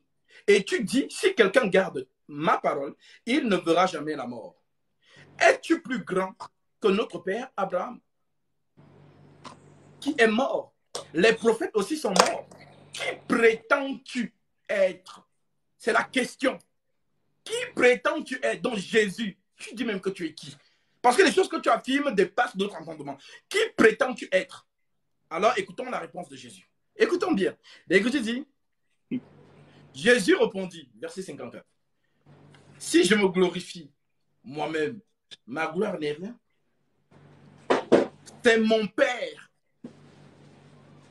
qui me glorifie, lui que vous dites être votre Dieu. Écoutez bien, franchement, je voudrais que vous soyez concentrés ici parce qu'il y a une force qui va se dégager. En tout cas, pour ceux qui veulent comprendre. Je répète, verset 54. Jésus répondit, si je me glorifie moi-même, ma gloire n'est rien. C'est mon Père. Donc, les musulmans disent toujours que le Père de Jésus, d'accord. C'est mon Père qui me glorifie, lui que vous dites être votre Dieu. Donc, Jésus leur fait comprendre ici, votre Dieu là, c'est lui qui me glorifie. Maintenant, il continue. Lui que vous dites être votre Dieu et que vous ne connaissez pas. Pour moi, je le connais. Et si je disais que je ne le connais pas, je serais semblable à vous un menteur. Mais je le connais et je garde sa parole. Écoutez bien. Abraham, votre père, a tressailli de joie de ce qu'il verrait mon jour. Mais Jésus est juif, non? Pourquoi il dit Abraham, votre père? Il n'a pas dit Abraham, notre père. Abraham, notre père. Mais il a dit Abraham, votre. Donc il s'exclut. Abraham, votre père, a tressailli de joie de ce qu'il verrait mon jour. Il a vu et il s'est réjoui. Les Juifs lui disent, tu n'as pas encore 50 ans. Parce qu'ils ont compris, vous savez, le cerveau, avec la réflexion humaine. Tu n'as pas encore 50 ans et tu n'as pas encore... Abraham, votre père, a tressailli de joie de ce qu'il verrait mon jour. Il a vu et il s'est réjoui. Les Juifs lui disent, tu n'as pas encore 50 ans et tu as vu. Abraham, Jésus leur dit, en vérité, je vous le dis, avant qu'Abraham fût, je suis. Fin de débat. Franchement, je dis fin de débat, pourquoi? Ou fin de la compréhension. Parce qu'on ne doit pas philosopher. On ne doit pas extrapoler. On ne doit pas introduire, que ce soit Ismaël Aka, que ce soit moi, nous ne devons pas introduire notre pensée charnelle pour expliquer ces choses-là. C'est clair. Le nom que le Dieu d'Israël a révélé à Moïse pour aller donner aux enfants d'Israël en Égypte, c'était « Je suis ». Maintenant, ici, Jésus va leur dire, avant qu'Abraham fût, « Je suis ». Là-dessus, écoutez bien, parce que les Juifs connaissent cela. Là-dessus, ils prirent des pierres. Mais pourquoi ils prennent des pierres? Parce qu'ils ont compris qu'ils s'identifient au Dieu qui a parlé à Moïse sur la montagne. Ils prirent alors des pierres pour le jeter contre lui, mais Jésus se cacha et il sortit du temple. Donc vraiment, ici, celui qui comprend, tant mieux. Celui qui veut faire semblant, donc la réponse est claire. Donc je remets la parole à notre ami Ismaël Aka. Merci. Franchement, tu as parlé beaucoup, beaucoup de minutes. Bon, je vais te faire signe que à 18h, parce qu'il est 17h54 chez nous. À 18h, il est 19h54 ici chez nous aussi. Voilà, à 18h chez nous ici, peut-être à 20h de chez nous, moi je vais aller rompre. C'est que 18h15 ou 20 par là, je vais aller rompre. Voilà. Donc je ne vais pas être long aussi comme toi. Voilà, Ça marche. Ça marche. Déjà, la question que j'avais, la problématique que j'avais donnée, c'était juste de montrer aux gens qu'est-ce que Jésus a dit de lui-même. Comment est-ce que Jésus s'est présenté devant les gens. Ce que je t'avais demandé de faire, je t'avais dit de prendre Jésus, de le mettre devant le tribunal, de ce tribunal-là aujourd'hui, de faire parler Jésus, de lui dire qui est-il, et que Jésus lui-même me réponde. Je t'ai donné une problématique dans le Coran déjà. Le Coran dit que, ainsi que la Bible dit, qu'un prophète, quelqu'un qui est envoyé, quelqu'un qui vient sur la terre, de toutes les façons pour reconnaître, comme on le dit, c'est ce qui sort de la bouche de celui, c'est ce qui est pur. Donc si Jésus lui-même il était Dieu, c'est Jésus lui-même qui allait témoigner. Qui d'entre nous est mieux placé que Jésus pour dire qu'il est Dieu? Je t'ai aidé, je t'ai dit, il n'a pas dit qu'il est Dieu. Il n'a pas aussi dit qu'il n'est pas Dieu. Qu'a-t-il dit de lui-même? Tu devais prendre la parole, ouvrir la Bible pour dire, Jésus a dit, voilà, voilà, voilà, voilà. Tu es allé dans Hébreu. Tu as appris Hébreu 1, versets 7 et 8. Moi, je crois que ce n'est pas la première fois que je te corrige sur ce point-là. Ça, on a déjà débattu de ça plusieurs fois. Tu vois. Parce que ici, quand il dit, oh Dieu, ton Dieu t'a oint. Si tu dis que c'est Jésus qui est Dieu, mais on te dit qu'il a été oint. Ton Dieu t'a oint d'huile de joie au-dessus de tes égaux. Donc Dieu avait des égaux. Qui est pareil à Dieu? La Bible dit qui est comparable à Dieu? À qui le feras-tu ton égal? Ah, Gatsby. On dit, oh Dieu, ton Dieu t'a oint. On oint celui qui est petit. Et celui qui oint est le plus grand. La Bible appelle dans Exode chapitre 7, verset 1, Moïse. Dieu dit, je te fais Dieu pour Pharaon. Aaron sera ton prophète. Ah bon? Mais pourquoi tu n'adores pas Moïse alors? Parce que Aaron est son prophète et lui, il est fait Dieu avec grand D. Donc, il faut laisser. Donc, il était plusieurs fois, on a déjà débattu sur Hébreu 1. Là, je te dis que ça ne tient pas. Quand tu vas lire toi-même Hébreu 10, verset 5, que je te demande de lire rapidement, si tu me permets, comme tu m'as fait lire, je te demande de lire Hébreu 10, 5, et puis moi, je vais rentrer maintenant dans. Volontiers. Volontiers. Alors, Hébreu chapitre 10, verset 5. Tu vas écouter les propos de Jésus. Encore Hébreu, c'est compliqué. Hébreu 10 en plus. Bon, donc je prends le verset 5 seulement, c'est ça? Vas-y, 5 et suite, on va voir. D'accord, donc je prends. C'est pourquoi Christ, entrant dans le monde, dit, tu n'as voulu ni sacrifice, ni offrande, mais tu m'as formé un corps. Tu n'as agréé ni holocauste, ni sacrifice pour le péché. Alors j'ai dit, voici je viens dans le rouleau du livre, il est question de moi, pour faire, oh Dieu, ta volonté. Après avoir dit d'abord... C'est bon, ça va. D'accord. C'est clair, Jésus dit, pour faire, oh Dieu, ta volonté. Jésus vient faire la volonté de Dieu. Je t'ai dit, il faut dire qu'il dit de lui-même. C'est comme ça qu'on fait parler quelqu'un. C'est-à-dire que voilà, moi, je suis en train d'être l'avocat de Jésus. C'est que moi, il défend Jésus mieux que toi. Je le fais parler devant le tribunal. Il dit, pour faire, oh Dieu, ta volonté.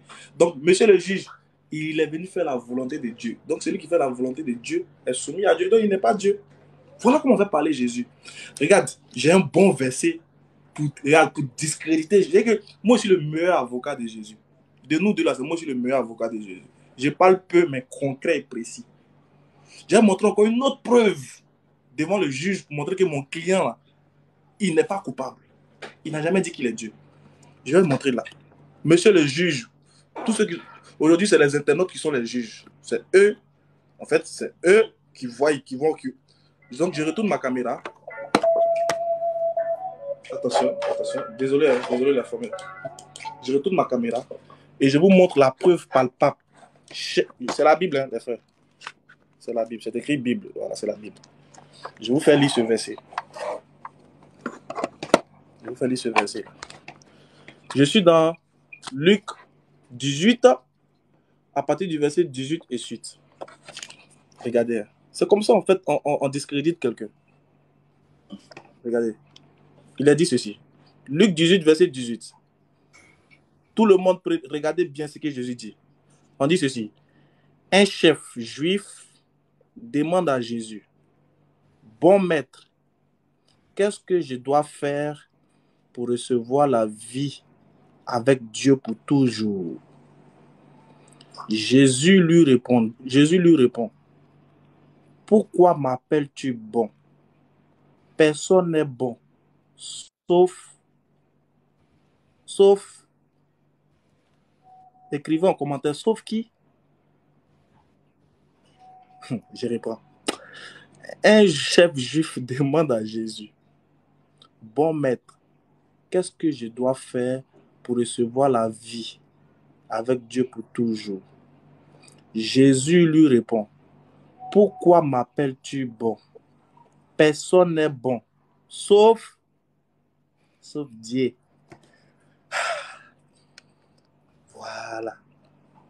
Voilà ce que Jésus dit de lui-même.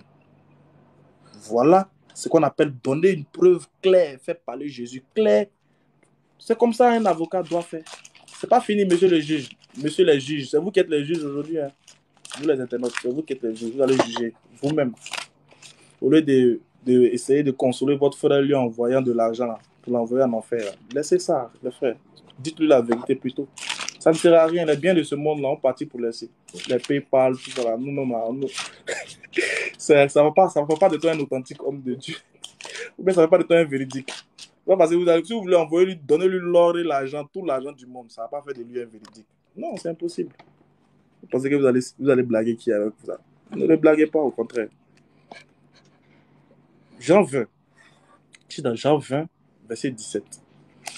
Voilà. Moi, je préfère qu'on me dise, on m'envoie beaucoup de vérité, qu'on m'envoie beaucoup de cadeaux pour m'envoyer en enfer. Franchement, ça ne sert à rien. Écoutez ceci. Écoutez ceci. Jésus dit ceci. Regardez Jean 20, 17. Jean 20, 17. Monsieur le juge, regardez vous-même. Jésus lui dit, ne me retiens pas. En effet,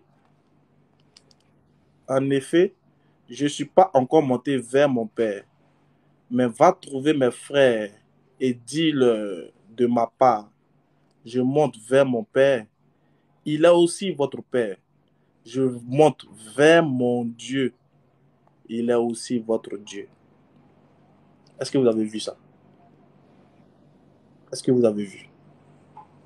Je monte vers mon Père, qui est votre Père. Je monte vers mon... Mettez en commentaire s'il vous plaît, si vous avez vu. Je monte vers mon quoi? Vers mon Dieu, qui est aussi votre Dieu. Bref, j'ai dit, si je veux faire parler Jésus ici, si je veux montrer les versets ici clairs, on ne va pas quitter ici aujourd'hui. Ce que moi je tenais à dire à ceux qui nous ont suivis et qui nous suivent. Le débat n'est pas fini. Hein. Bon, le débat n'est pas fini. Gazi aura le temps de développer encore. Ah, d'accord. Comme c'est son live, il aura le temps de continuer le développement avec ses abonnés. Moi, ce que je peux dire, c'est que moi, je ne suis pas plus éloquent que Jésus. Vous avez vu que moi, je n'ai pas fait d'interprétation. Je ne suis pas allé prendre des versets. Regarde, lui-même, il a pris la femme samaritaine. La femme samaritaine dit à Jésus, je crois que tu es prophète. Jean chapitre 4. Mais le débat est fini. La dame a dit à Jésus, je crois que tu es prophète. Il n'a pas dit c'est faux. Toi même qui as cité le verset. Elle a dit à Jésus, je crois que tu es prophète. Et en fait, en vérité, ce ne sont pas les yeux qui s'aveuglent. Ce sont les cœurs qui s'aveuglent. Pourquoi? Parce que dans Jean chapitre 9, il y a un aveugle qui sont venus voir. Jésus leur a demandé, toi, Jésus a ouvert les yeux d'un aveugle. On demande à l'aveugle, toi, que dis-tu de celui qui t'a ouvert les yeux? L'aveugle lui dit, l'aveugle dit aux gens, je crois qu'il est prophète. Un aveugle, lui croit qu'il a vu Jésus, mais il dit Jésus est prophète. Vous qui voyez clair, comme moi ici, vous dites qu'il est Dieu. Entre vous et l'aveugle, qui est plus aveugle? Allah dit ce ne sont pas les yeux qui s'aveuglent, mais ce sont les cœurs qui s'aveuglent. C'est le cœur. C'est déjà dedans. Donc, où on est obligé où on est là, soit on fait du fanatisme, on essaie de supporter son gars, ou bien soit on fait du réalisme, on essaie de voir la réalité. Voilà pourquoi ce débat, il dit ça ne va jamais finir. Pourquoi? Parce que d'un côté, il y a d'autres qui sont carrés, qui estiment que c'est eux qui maîtrisent mieux la langue française que nous, qui connaissent mieux Jésus que les autres. D'un autre côté, il y a d'autres qui se tracassent à vouloir s'entêter à montrer que ce n'est pas le cas. Donc du coup, On est obligé de faire ce débat-là pour les faibles d'esprit, pour qu'ils comprennent, pour qu'ils aillent chercher, pour qu'ils aillent encore creuser. Ma vérité n'est pas la vérité. La vérité de Gatsby n'est pas la vérité, mais la vérité de Dieu, c'est ça qui est la vérité.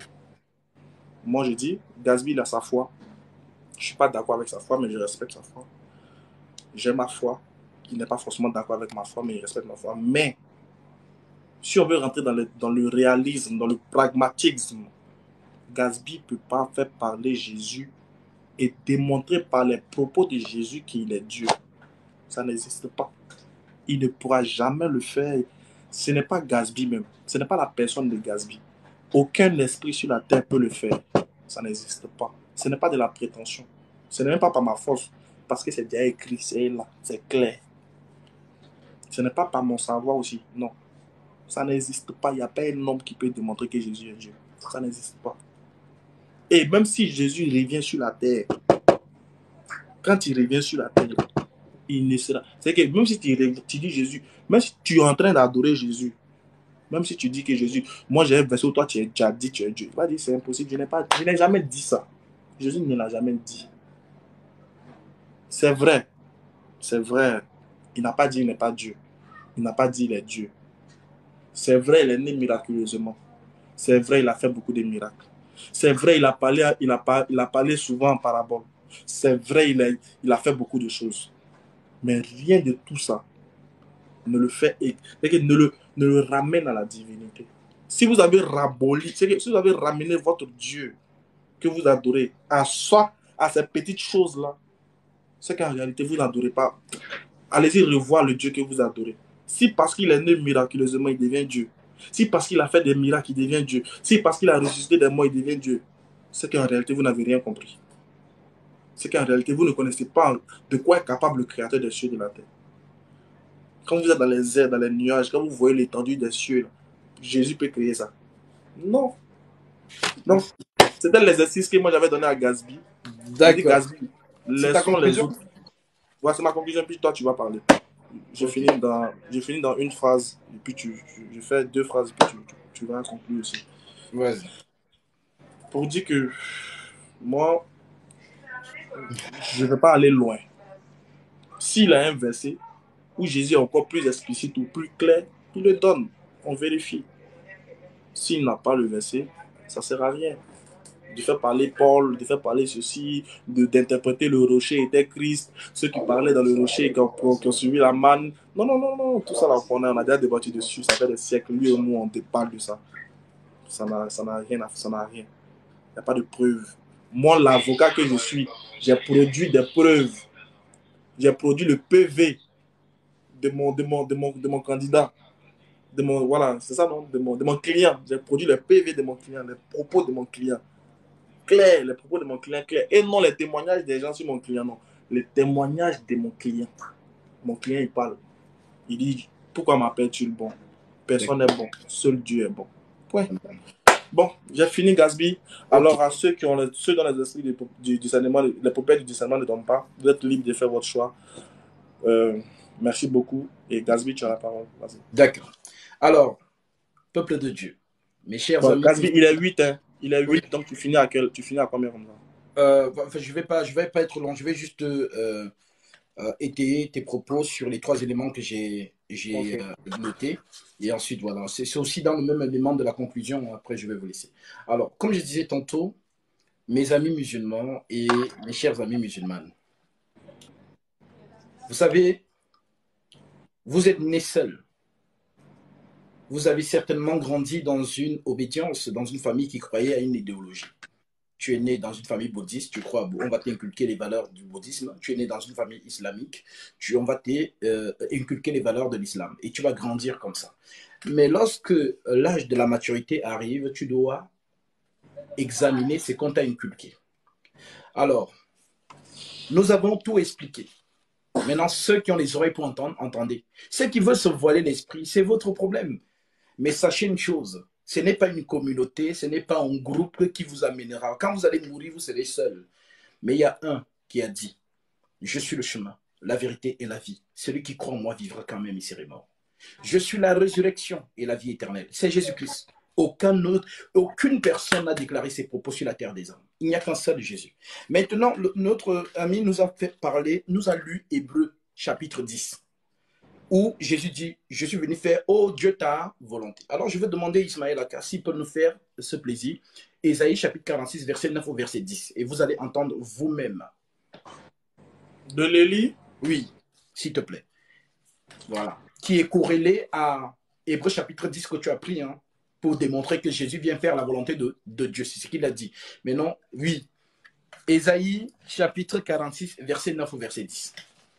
Ésaïe 46, 9 à 10, c'est ça? Oui, oui. Souvenez-vous d'un temps ancien. Pardon, souvenez-vous de ce qui s'est passé dès les temps anciens, car je suis Dieu, et il n'y a point d'autre Dieu. Je suis Dieu, et nul n'est semblable à moi. Verset 10. J'annonce dès le commencement ce qui doit arriver, et longtemps d'avance ce qui n'est pas encore accompli. Je dis, mes arrêts subsisteront, et j'exaucerai toute ma volonté. J'exécuterai toute ma volonté. C'est une volonté. Et la volonté, c'est celle de Dieu. Maintenant, Dieu vous dit ici que c'est lui qui va exécuter sa volonté. Maintenant, le même Dieu qui a donné sa volonté, c'est le même Dieu qui vient accomplir sa volonté. Voilà pourquoi dans Hébreux chapitre 10, Jésus dit ici, je suis venu, ô Dieu, pour faire ta volonté. Quelle volonté? La volonté d'Ésaïe chapitre 46. Voilà donc Jésus qui entre dans le monde, c'est pour accomplir chaque écriture. Chaque écriture. Donc, vraiment, si vous ne comprenez pas, ce n'est pas de ma faute. Jésus-Christ est le Dieu tout-puissant. Si vous voulez rester dans l'islam, je vous ai dit, ce n'est pas l'homme qui convertit quelqu'un. C'est Jésus lui-même qui ouvre votre esprit pour que vous puissiez comprendre. Le frère a dit quelque chose de très important au début ici. Il a dit qu'on lui a posé une question. Si jamais, lorsqu'il meurt, il s'en rend compte que c'est Jésus le Tout-Puissant, il a dit qu'il allait poser la question à Jésus. Ah Jésus, moi je n'ai pas vu dans les Écritures que tu étais Dieu, hein. Voilà pourquoi je n'ai pas cru en toi comme Dieu. Mais Jésus va lui répondre. Tu te souviens du dimanche 8 avril 2023, tu étais en débat avec mon serviteur Gazvi. Il t'a dit, mais tu n'as pas compris, alors tu n'as pas d'excuse.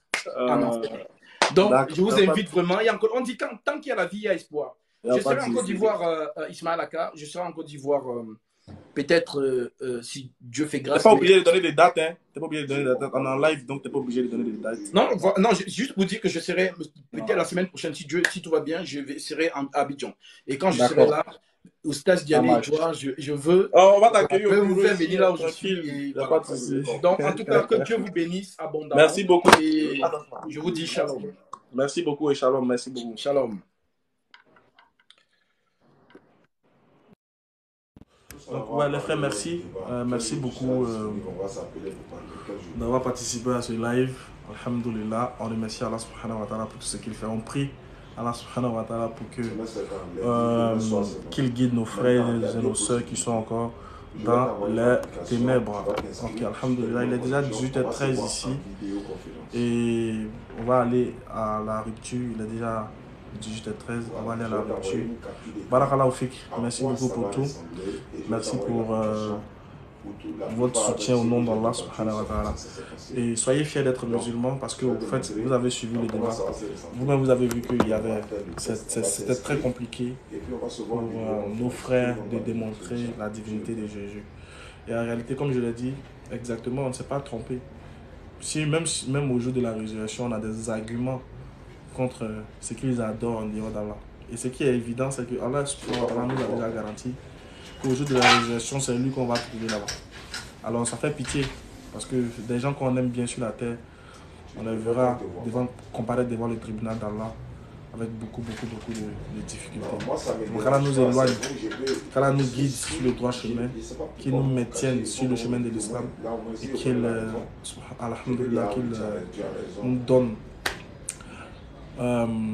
nous donne une bonne fin ici-bas et dans l'au-delà. Merci beaucoup, on doit le rompre et on se dit à très bientôt pour un prochain échange, Inch'Allah. Barakallahu fik wa jazakumullahu khairan. On est ensemble.